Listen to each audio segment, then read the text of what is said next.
Well, this here is the all-new Tata Harrier SUV, and it really does look very premium and very cool on the outside. In fact, it's a very distinctive design. You can't mistake it for anything else out there on the road.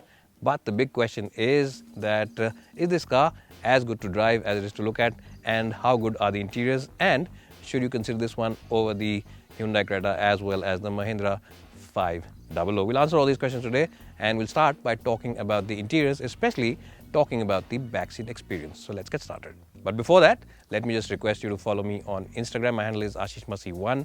You can also follow the team at Autoportal_India. Thanks for watching.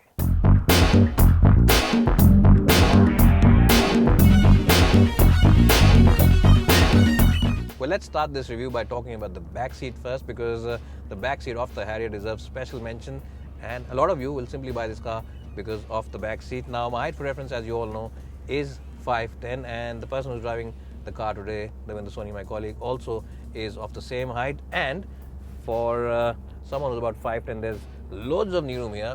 There's loads of headroom as well. And even if you're about 6'1" or 6'2", you should be quite okay in these seats. In fact, you should be better off than okay. You should be very comfortable, because the seats themselves are huge in terms of comfort. The angle for your knee and hip is at a nice 90 degree, so you're comfortable on these seats. And the cushioning also is excellent, so you get excellent support for your under thighs, excellent support for your lower back, and the backrest angle also is absolutely spot on. And you get huge windows as well, which means that if you are on a long distance journey, you should be very okay and very comfortable in these seats. You won't come out of this car tired at all. You'll be as fresh as a daisy when you end that long journey. What's even better is the fact that it's a very wide car, which means you can actually have 3 occupants, and there aren't any AC vents to hit your knees, because the AC vents are here in the pillars, so you get very good space for your knees as well, and you get place to keep your cell phone and wallet as well over here in this tray. What also helps the backseat experience is the fact that the ride of this car is very good. It offers you a very pliant, very cushiony ride. And in the city, if you're driving on those expansion joints or those bad rumble strips or any unpatched roads or badly patched up roads, then this car will simply soak in the bumps. It has a magic carpet kind of ride, and even on the highway, this car doesn't feel nervous or skittish in the least. And what I'm essentially trying to say is that if you want a car for sheer backseat comfort, and if you want an SUV for sheer backseat comfort, then this is the best SUV for the price point. Now, overall, I'd give the backseat experience of this car a very strong score of 92 out of 100, but there is a slight negative as well, and it's the same negative as we found in the front, and that is that finding the USB point for the charger is a bit of an issue, and it seems as if Tata Motors completely forgot about the USB and put it as an afterthought. So sometimes you'll get so upset by finding that point, you'll simply want to throw away your phone as well as the charger, and you'll just want to drive without any battery. It is so annoying, but it is just a small negative. It is a fantastic car for overall comfort, luxury, as well as opulence. 92 out of 100.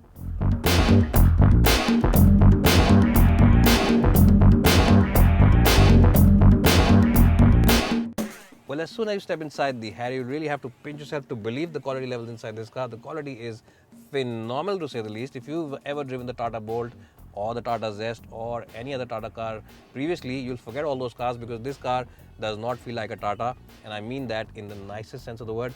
This car, in fact, feels like a more affordable Land Rover product, which it really is, because remember, it is built on Land Rover's platform. The best part is that everything is very well put together. The build quality really is solid. Even the center console, a place where a lot of people don't pay attention to the bottom part, is solidly put together, so it really feels like a premium and very posh place to be in. The seats themselves are huge in terms of comfort. The support for the lower back is very good. The side bolstering is good. Support for under thighs is very good. I would stretch out my neck and say that the seats on the Harrier are by far the best in the business for sheer comfort as well as for overall luxury.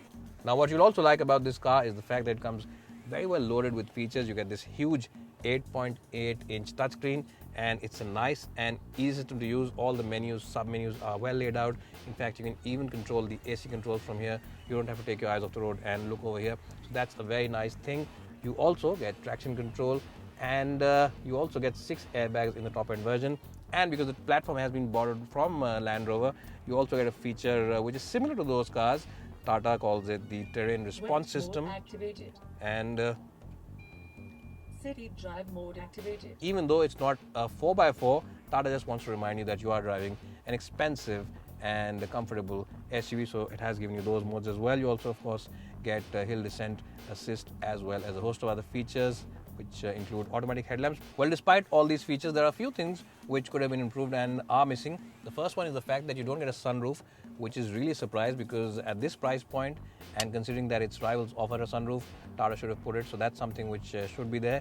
The other thing is that even though this handbrake looks nice and cool because it is like the throttle of an aircraft, it looks really cool, it's a bit tricky to operate and it's not really the best. It could have been improved in terms of operation. And the other point is that the USB point for the cell phone has been hidden away, and you'll have to really bend and see where the point is because it really isn't in the best location. So if you are a little chubby or a little old like me, it looks rather unsophisticated and something that should be improved.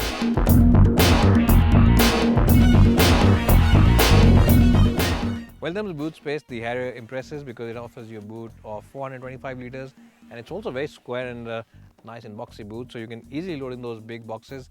In fact, if you have a big geyser to load into this car with its entire carton on it, then it'll easily go into this car. The only issue is that the loading area, the floor, is really high up from the ground, so whatever you're putting in, you'll need your back to be put into it. Otherwise, it's a big and spacious boot, very good for those airport transfers, especially if your mother-in-law is in town.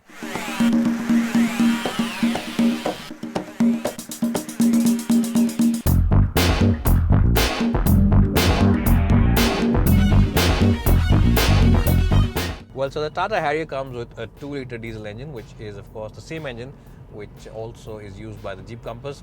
This one though makes 140 bhp and about 350 Nm of torque, and the good point about this engine is that the torque is relatively available at an earlier RPM.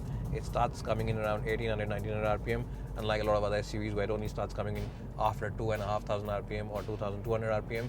So it makes life a little easier inside this car. The good point about the car is its brilliant ride comfort. Yes, the ride on this car is beautiful because it simply doesn't respect any potholes, any rumble strips, any badly patched roads. It simply tosses them out and doesn't allow them to be affected. Inside the cabin, you will never feel any pothole inside this car because the ride really is so good. The suspension tuning has been done brilliantly by Tata Motors, and it really is a car to be driven in and felt for its sheer ride comfort.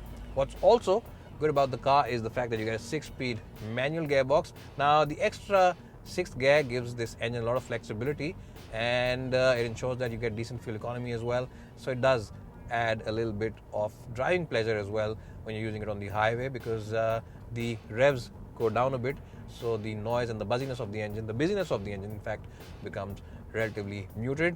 And it also is very good in terms of visibility. You'll really enjoy the visibility from the Harrier because you get excellent side view mirrors because these are very chunky mirrors, and you will also like the fact that the pillars over here are rather slender.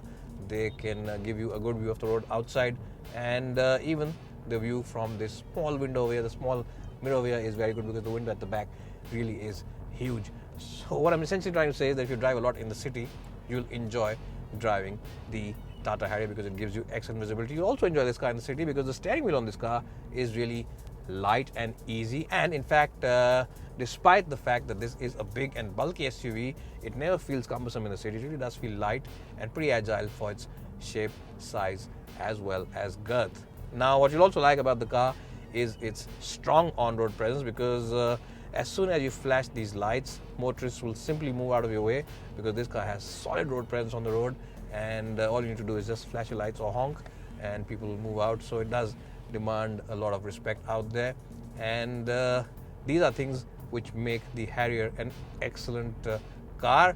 But there's a slight downside as well, there's a slight negative, and that is that the engine on this car can become a little buzzy when you're driving it hard and you're using it on the highway. It's not that it's irritating or annoying, it's always well under control, but it's just that because the other cars at the same price point have a slightly better refinement than this one. It's something that you should note, but it's not a deal breaker in the least. It's just something which I'm trying to nitpick on because, you know, no car is perfect and neither is the Harrier. Now remember that Tata Motors has also given this car different drive modes to choose from. So the default mode really is City drive mode activated. the city mode, which is a mix of economy as well as sport. You can also choose Economy drive mode activated. the economy mode, or Sport drive mode activated. you can choose the sport mode. Now, immediately as soon as you start using these modes, you will see the difference in performance between the economy as well as the sport mode. As soon as you hit the sport mode, it just seems that the engine suddenly has got a little more power and it just feels a little more aggressive. So it isn't really a gimmick. These modes actually work, and you'll have to use them to feel the difference. And as I just said, these things add to the overall driving experience of the Harrier. Now, in terms of pure driving pleasure, it's not the sportiest SUV out there. You can get some other cars which are better in refinement. Some of them are better in handling. Some of them are better maybe in some other department. But as a package, the Harrier really is nice. It's a comfortable car. It's an enjoyable car. It's a light and easy car to drive. The clutch is light, the gearbox is light, the steering wheel is light, and it is accurate. And really, full marks to Tata for giving it a fantastic suspension setup, because this car is by far the best car for sheer ride comfort. So yes, as just said, when you sum it all up, the Harrier is nice, comfortable, and enjoyable to drive, and I'd give it a strong score of 89 out of 100 in the driving department.